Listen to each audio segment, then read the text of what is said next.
અયોધ્યામાં શ્રી રામ જન્મભૂમિ મંદિરમાં રામલલાની પ્રતિષ્ઠાનો અવસર નજીક આવી રહ્યો છે અને તે સાથે જ લોકોમાં ઉત્સાહ પણ વધી રહ્યો છે। એક તરફ રામલલા તેમના મૂળ સ્થાને બિરાજમાન થશે અને બીજી તરફ લોકો તેમના ઘરમાં શ્રી રામ જન્મભૂમિ મંદિરને વિદ્યમાન કરશે।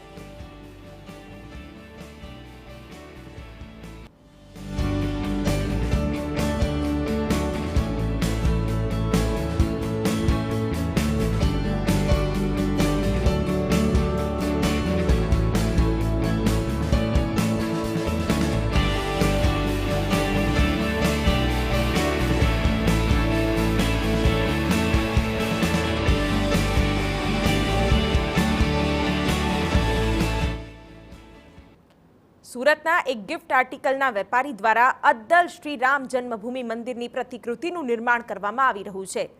અયોધ્યામાં મૂર્તિ પ્રતિષ્ઠાનો અવસર જેમ જેમ નજીક આવી રહ્યો છે તેમ તેમ રામ મંદિરની પ્રતિકૃતિઓની માંગ પણ વધી રહી છે।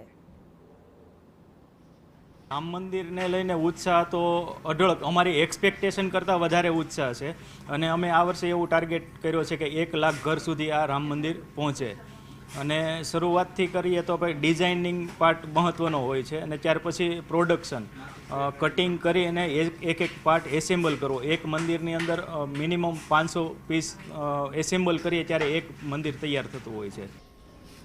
રામ મંદિરની 3 ઇંચથી લઈને 4 ફૂટ સુધીની પ્રતિકૃતિનું નિર્માણ થઈ રહ્યું છે। 3 ઇંચનું મંદિર બનાવવામાં 3 થી 4 કલાકનો સમય લાગે છે, જ્યારે કે 4 ફૂટનું મંદિર બનાવવામાં 3 દિવસનો સમય જાય છે। પ્લાયવુડના 500 અલગ અલગ ટુકડાઓને જોડીને મંદિર તૈયાર કરવામાં આવે છે। 650 રૂપિયાથી લઈને 35,000 રૂપિયા સુધીની કિંમતના રામ મંદિર તૈયાર થઈ રહ્યા છે।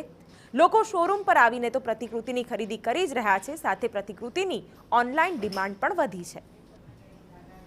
ઓલ ઓવર ઇન્ડિયામાંથી ઓર્ડર આવે છે અને યુપી સાઈડથી થોડા વધારે ઓર્ડર આવે છે, ઓલ ઓવર ઇન્ડિયામાંથી આવે છે અને આઉટ ઓફ કન્ટ્રીમાં પણ અત્યારે અમે પ્રોડક્ટ ચાલુ કરી દીધી છે। આજે મંદિર જવાનું ચાલુ થઈ ગયું છે।